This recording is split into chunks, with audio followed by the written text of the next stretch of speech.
So the first track on the album is called Sacrifice. Originally, I just had this idea for a guitar riff kicking round, and it's like, you speak to our sound engineer, he calls it medieval. And says it sounds It is rather medieval. It sounds kind of medieval. So, but it had this like vibe about it. It sounded like an intro, and always in my mind we needed this song that could set up the album and sort of introduce people to what Manumit is and what we were trying to be from the last EP. So you had this riff, and then I thought, right, when you need some sort of real subtle vocals that come in over the top, so you have these gentle harmonies that sort of ride in with it, and then it sort of builds you into something, and then it just kind of blasts in out of nowhere into this sort of hard rock synth edge kind of track.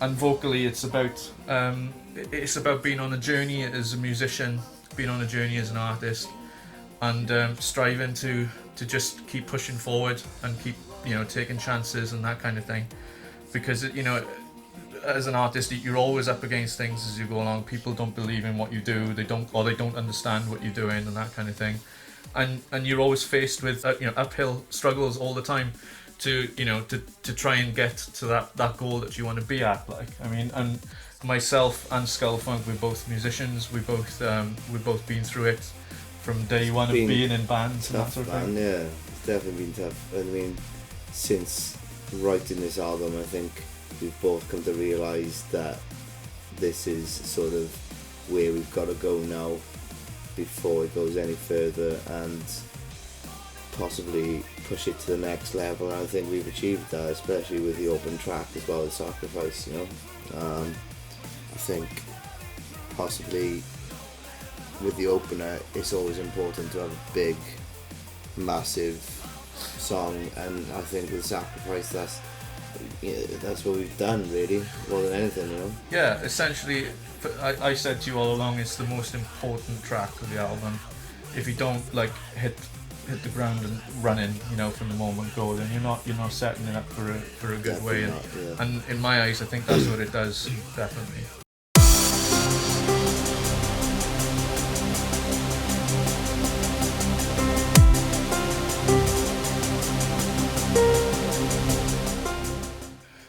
What do you say about Walk Away? What can we say about Walk Away? It's the track that kind of launched everything for Manumit. It was originally on the first EP, and it gave everyone a kick in the teeth. It did. But from a writing perspective, and a wake up call. It kind of the piano that opens it, that first three simple notes, da da da. It just has this uplifting vibe about it, and the vocals also kind of carry the tone of this sort of uplifting vibe. You know it's coming. There's that big hit coming, and that's that massive build up in the intro, and it's just building, and it's just getting people, to get them psyched more than anything. I find it as the type of track you'd go run into, just get you psyched to do, I don't know, hit the gym or something. It's one of those tracks that really hits home, and it's full of balls. Yeah, it's you go back to Fuck Genres Love Music, the first EP, and that track stands out above the rest because it's the one track that had vocals. It had the right makeup for being a cross-genre sort of band. It had the rock guitars, it had the sort of screaming vocals, and it had the song structure and everything as well. And I think the reason people latched onto it was because the chemistry was right in all the different aspects. The synths came in at the right part, the glitchiness came in the right part, the vocals were in the right part, the screams were in the right part. So the whole chemistry of that song is why it does so well, and that's why it's always the one we seem to show everybody, and everybody goes, yes, now please. I get it, I understand it now, that kind of thing. And the mission's been for us since that initial track is to go, right, okay, that's what people want. Now we have to make a record that sort of, reflects that track and takes it further. It's the achievement that's come from that track alone. From having a video on the Scuzz and hitting it home and making people realise is more than just metal, is more than just dubstep, it's a combination of both, and you've got your electro elements and stuff, and it's just proven a point. And I think that with Walkaway it really hit home with a lot of industry people, more than anything. And vocally it's about a broken relationship. It's about reaching a point where you think, I still care about you, but I understand that this isn't working, and even though you never really saw it working, so just walk away. I did, so I just walk away.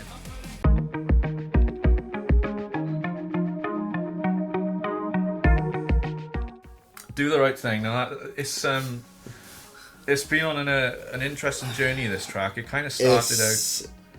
You've changed it a lot, man. Like, I'm not gonna lie, you've changed it, but now, I mean, it's got that commercial edge to it. It's radio friendly. It's a lot more. It was radio friendly to start with, anyway, but it's a lot more radio friendly. We, initially, this is just for any musers out there.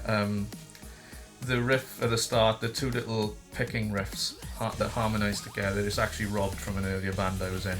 So anybody that knows my background will go, I know where that bit's from.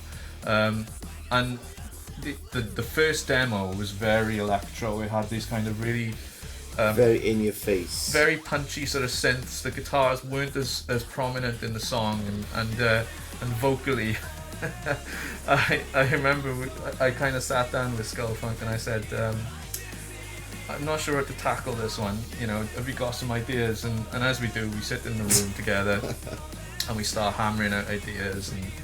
And that was a long day. That was a very, very long day. And then he starts suggesting things like, we need to be having people going, just do it, just do it, just do the right thing.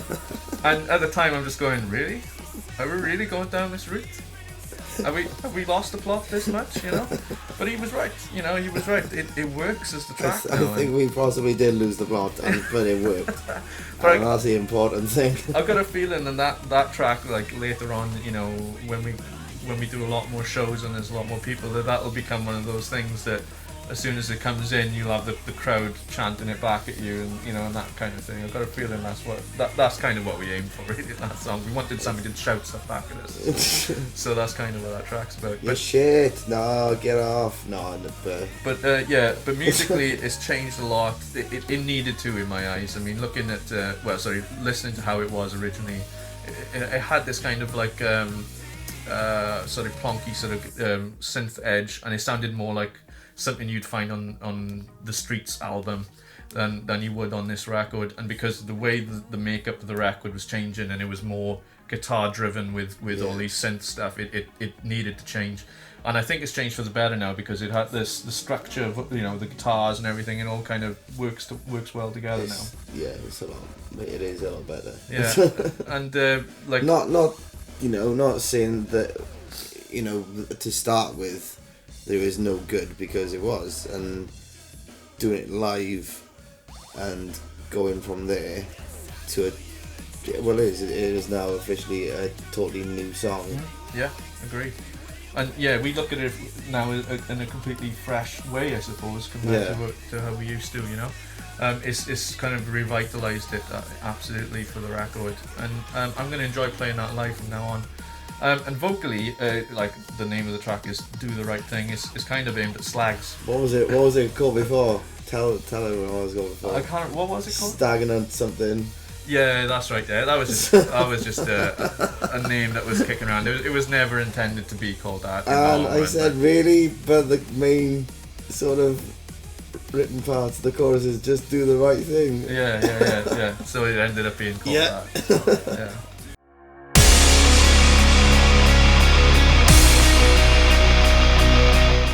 Everything does change. Yeah, track 4, everything changes. That was quite a late one, isn't it, in the process of writing this album? Yeah. It was one of the last ones to sort of put together, and it had this epic intro, this kind of like those guitars come in,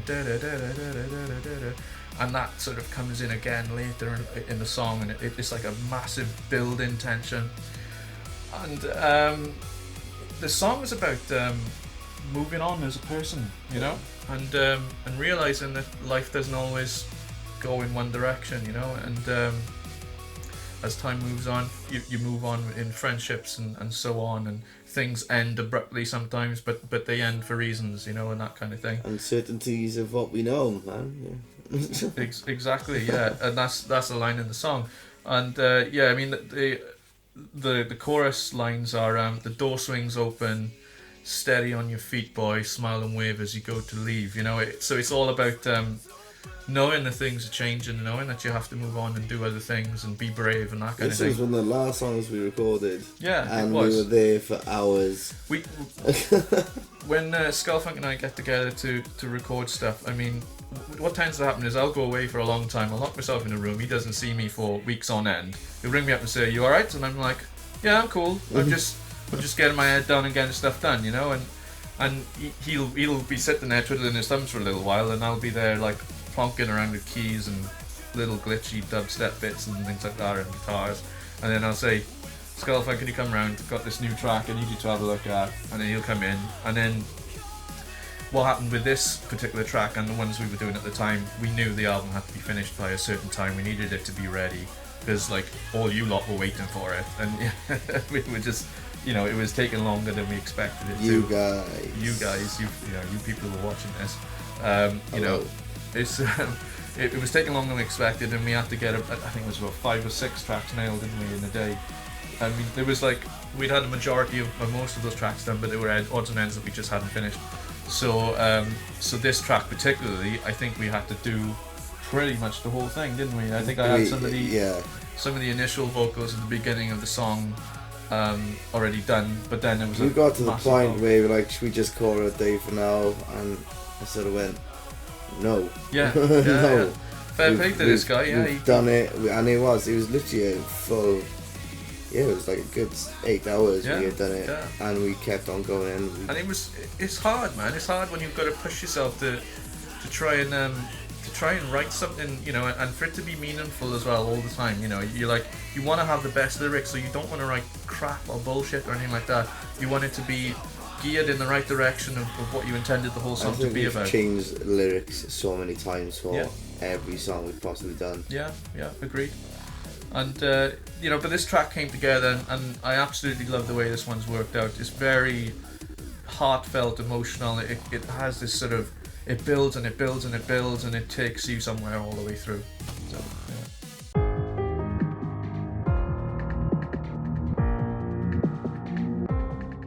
When I'm Gone, now that's a track that's changed as well. We played this live as a demo for quite a long time in the whole run of sets that we've done so far since Manumit started, and I've always liked this song. It's got a really nice dubstep like tone to it, so it's got the kind of the popular culture sort of synths and low bass and all that kind of stuff. Well, how I would describe it, it's an anthem within an anthemic set. Yeah, agreed. Yeah, to be honest, and it dynamically it changes. You've got these little hard, like little, you know, these riffs are that riff keeps coming in and out, and then but it, like in the initial demo, it kind of had a different aspect to like the pre-choruses were different. And I completely changed them, and I remember Skullfunk got completely used to the original version. And I'd said to him, like, you know, on the phone, I'd said, right, be prepared. I said a couple of these songs have changed a lot, and I just haven't sent them to you yet. So he rocks up, forgetting I'd said this, and I was like, oh yeah, I've changed a bit of this track. You might want to listen to it. So he sits down and he just goes, what? What? This is completely different. And I was like, this is not the same song. It is. So, like it's the same song. The key bits, like the chorus, when I'm gone you will know I was here waiting for you, that all was still in there, and some of the key bits that Skullfunk was already doing vocally was still in there, but the pre-choruses bits, they'd all completely changed. But now it drives the song more, don't you think? It kind of gives it more of like it's building into that massive chorus. It does, and vocally I found it more of a challenge this time doing this one, because obviously I used my vocals a bit more and actually singing instead of the growls and the screams that like everyone's so used to. Yeah, and vocally it's about a relationship and saying to somebody, you know, when I've left it, you know, I was waiting because I wanted to be with you, that kind of idea. So all the vocals are sort of geared towards that, basically saying how we're always broken hearted. Yeah, isn't it? and obviously a lot of people will relate to that as well, you know, and when they actually listen to the lyrics instead of actually the song, and if you're that type of person, that you relate to it, and it's gonna. I mean, all these songs are gonna relate to a lot of people, but this one will really relate to those that were waiting around, waiting for that special that one person to get a clue, like and then obviously too late, man. Yeah, yeah, exactly.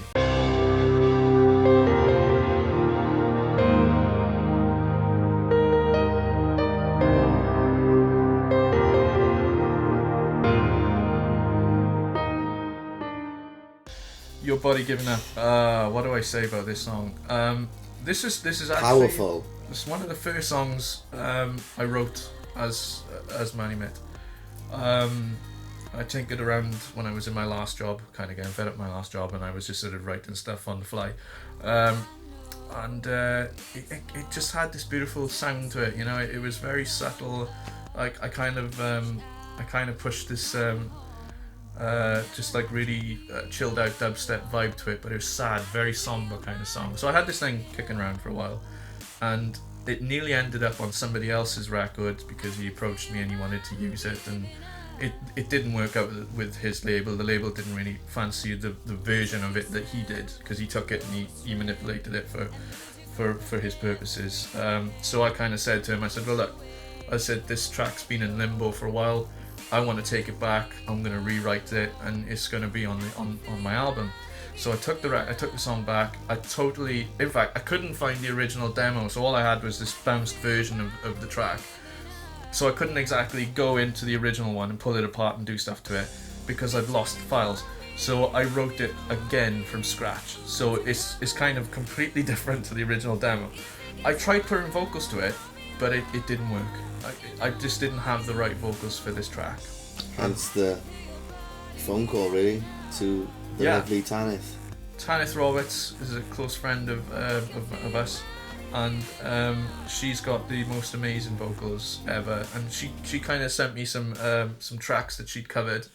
So she was just doing like singing over these karaoke style tracks. Very the musicals and stuff that she was doing. And so I was like, wow, this girl can really sing, and I didn't know this. You know, I'd known her for quite a while. So I said, would you be interested in maybe writing some vocals for a track, you know?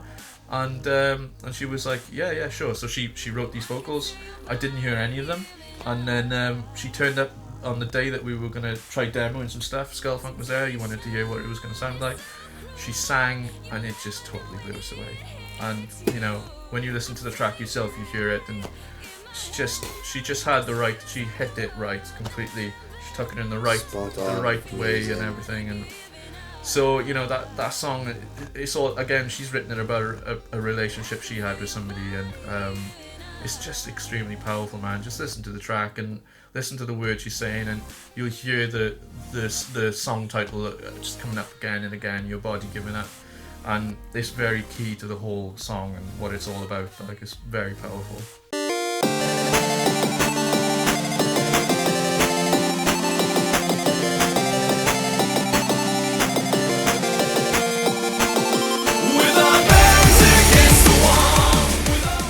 Can you hear us? I wrote it about it's just not having money. That's basically what it was. It was about struggling, you know. The economy was screwed in Britain, it still is, and you know, and still will be. And everybody's feeling the repercussions of that, and you know, you're struggling to pay for things all the time, and you literally, you know, you're being put on your ass. And the whole idea, like that chorus, you know, with our backs against the wall, with our hands tied up and bound, meaning that you can't do anything to get yourself out of the situation, and the government's just basically piling on more pressure, making you pay for more things, bedroom tax, whatever it is, and it's kind of, it's about struggling. That's why I move around my house, man. Exactly, and it's about that struggle. It's about that, you know, having to fight to survive, you know, that kind of thing, and and that's what that song's about. And you know, as soon as we wrote that little the little glitchy 80s sort of chiptune bit at the start, you know, that you know, that kind of, it's catchy, it's incredibly catchy, it sticks in your head, and a lot of people who heard it around the time were like, man, that track is just gonna go off, like, you know. And so when we wrote it, it had that whole chiptune theme all the way through it, and the chiptune thing comes up loads in the album anyway, but it's very focused in that track. And it's just a mixture of synths, of these plucky synths, and just these hard guitars. So it's post-hardcore mixed with electronic, mixed with Pendra, mixed with Mode Step, mixed with, you know, Skrillex. It's all in there in that track. It's really hard hitting, and it's just got a fantastic vibe. I always love playing the song live. You know, it's just always as soon as the glitch kicks in, that is it. I mean, it personally gets me hyped. Yeah.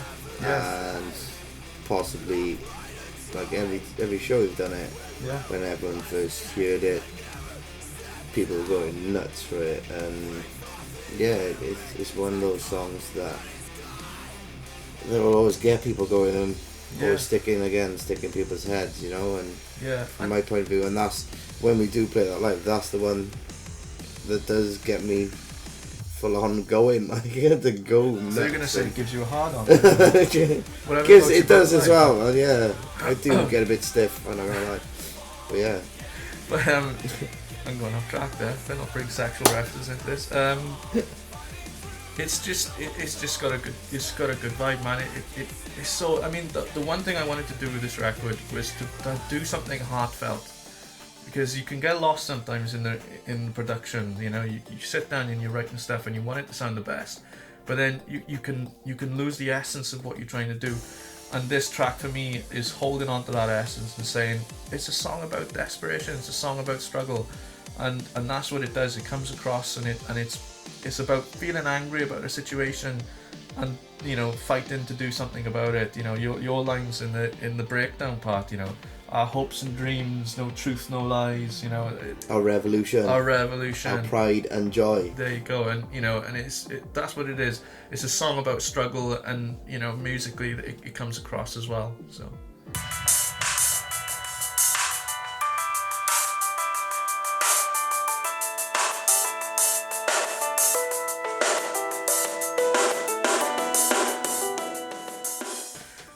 Oh. Where do we go with this one? Abuse of power. Well, I'll set the scene up. The song title gives it away, really. It's about an individual, but I'm not going to say who. But it's about a person abusing their position, about being put in a position where they have power, they have authority, they have say in everything that they do, but are using that power and doing really bad things with it, and doing wrong, yeah, absolutely, doing incredible wrongs, you know. And there's so many incredible wrongs in the world just because people get a little bit of power. Abuses go on all over the world, politically, you know, or just individuals, you know, who rise to prominence and who have, you know, bullies. Power. Yeah, in schools, and yeah, you get it everywhere. And you know, not to dwell too much on what that's about, the song itself, it just it was the last song. It was the last song we wrote for this album. Yeah, actually, it was the very last song, and I'm really glad I wrote it. The guitars and everything just had the right sound. It just had the right vibe, and it's very driven. It's very angry, and. You know, it's got a drum and bass sort of fast-pacedness about it, coupled with punk and post-hardcore, you know, and you know, and these vocals which are just you and vocally I felt stronger doing this one, especially with the growls and the screaming, because yeah, it was something that I wanted to get across of why are these people doing this shit, and they should damn well know now that I'm not happy about it, and that's how I felt about it, doing it, you know, and it did. I mean, recording it did physically make me angry, and I wanted to have that be put across in the song, writing the lyrics and we both vocally, and we're both on the same page on this one. I mean, to rob a line from popular culture when Ben Parker says to Peter Parker, with great power comes great responsibility, and you know, I think a lot of people who get in positions of power, they forget that, and I never want to forget that as a musician, and I don't think Skullfunk wants to either. And you know, when we see injustices like we've seen lately and tragedies of that degree, we want to make sure that we stand up for the little man, you know, and basically say that it's not on, you know, that kind of thing. And you know, structurally as a song, it you know, the vocals bounce off each other.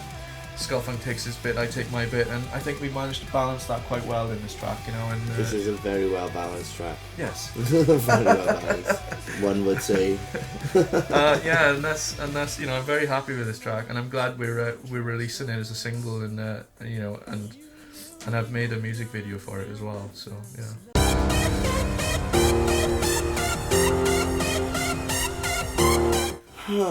This track has changed massively. This is probably the most stubborn track on the whole album for me for writing. It was originally had a BPM of around 140, which is dubstep kind of BPM, and it had these really sort of heavy metally riffs in there, and you know, but it didn't work. It just didn't work. Like, there were parts of it I liked, and there were parts of it I just didn't like, and it took a long time to figure out where this track needed to go. So in the end, I just kind of said, I'm not going to dump this off the album, should I get rid of this? And I thought, no, stick with it, but try a different approach. So I went back in, I threw out all the metal riffs, I just went, get rid of that. And then I just went, let's take it from 140, let's take it right up to, I think it's like 180 or 197 or something like that now. And so it's much faster. And it just works so much better, you know. It has a much better vibe. Everything's being overhauled in the track. It's got nice riffs that come in here and there, you know, that sort of lead it into the next section, and it's just completely changed. And I'm sure you remember me saying to you, I'm not sure where this should stay in the album. Yeah, I think it might. We had a long discussion about this track, and it did start to annoy us both. Massively, you know. Because you'd always send over, obviously, a demo track, a bit of just the music and then a bit of your vocal, and then it changed again, and then you're like, I've tried this approach, and then in the end I thought we'll do what you need to do, and then it just completely not. This one is the main one that's completely changed from the original. Yeah, and people who've heard it have said, are you going to release that as a single? And I'm like, I still don't feel it's good enough to be a single, you know, but but I'm happy with it being on the album now. It kind of, for me, this whole album had to reach, there's like a threshold, and if the track wasn't meeting the threshold or going above it, I wasn't going to put it on the record. And you know, there's, for people who are fans of the music, they'll both, you know, they'll turn around and they'll say, oh yeah, like that track Snake. A lot of people wanted us to put Snake on the album. Yeah. It's a track we released free, and by the way, if you haven't got it, you can go to SoundCloud and you can pick that up. I think it's still there for you to download if you want it. You know, that track for me, I liked it, but I just didn't feel it was at the level of the other stuff that we put on the record, you know.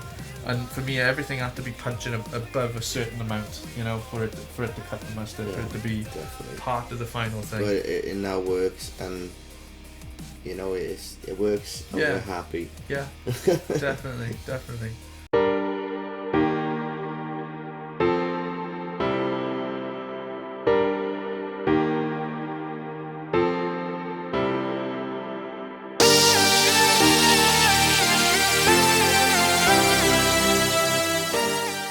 So track 10, final track, Afterglow. I wrote this song, and again, it was in the process of putting the album together. We were releasing singles as we went along just to keep people interested, but at the same time trying to put this record together, you know. And this track got written, and I was like, I kind of like this song, you know. I like where this song is going, and it's got this kind of weird vibe to it, and it's electronic, it's big, it's very big sounding. And then it's got these hard riffs and hard vocals, and I just thought, I think this needs to be a single. So, you know. I mean, there's a lot of Manumit fans that obviously downloaded it and had a big support of it when obviously the video got released. And I think a lot of people sort of saw the maturity of anything of that song right at the end. Yeah, and I think it was the third song we released as a video. It was. So it's like... It was a mature song. It felt personally that we had done the last two, and then on this, I mean, lyrically wise and possibly musically wise, that we've matured in 2 songs by somehow and some sort of meme and you know, for me, I think it was showing the fans where this was going, you know, where we're going as an outfit, as you know, as a live band and in the production and all that kind of stuff. I mean, I'll tell you now, I didn't know 100% where I was going musically until I've started making this record, and now I have an idea of where I want to go in future. It's always changing, but there's more of a solid idea of how we approach the do tracks, the makeup of the tracks, where we're going with it, and that sort of thing, you know. And I think from here to the next record will be much more determined. We'll have a positive route, and we'll go, this is the direction it's going to go in. I think this is why, obviously, when you send over a track and you tell me to have a listen to it, that sometimes, I do get my uncertainties and stuff, and maybe if we can... And I've always given you a straightforward opinion, and I think that's why, when it comes down to writing and everything, this is why it works between us, when lyrically wise and... Yeah. But again, this was a ball ache for me to do, especially lyrically wise, and it's a challenge. It was a challenging song to write. I always intended it as the last song, and mainly because of that final piano part. If you've got the single, you'll realise that the end of the song is shorter, but if you listen to the version that's on the record, it's got a much longer outro, and I might still do something with that for the beginning of the next record. So you effectively got this tail end of one record coming into the next record. So that's something that I've been toying with in my head. So I always kind of intended it to be the last song, and then somewhere down the path I kind of thought, maybe I should put a different song in as last song, and then it came back and it was just Afterglow is the last song, and it has to be, because it has the right ending for everything. And one final thing to say, I mean, I know we talked a lot about this track already, but the lyrics, I mean, Skullfunk said it was a bit of a struggle. It was mainly because we wrote it all in a metaphorical sense. So we're talking all about the universe and how the universe is born in order, but then it leads to, it inevitably leads to chaos where everything just destroys and all that kind of stuff. And we it was a reflection on our lives and being in relationships and the passage of time. So where something is good and then it turns to shit and so on, and that's kind of what's coming through in the vocals, is we're using references from the makeup of the universe to talk about our shitty love lives, basically. So that's kind of it. And that's the record. Thank you for watching. Cheers, guys.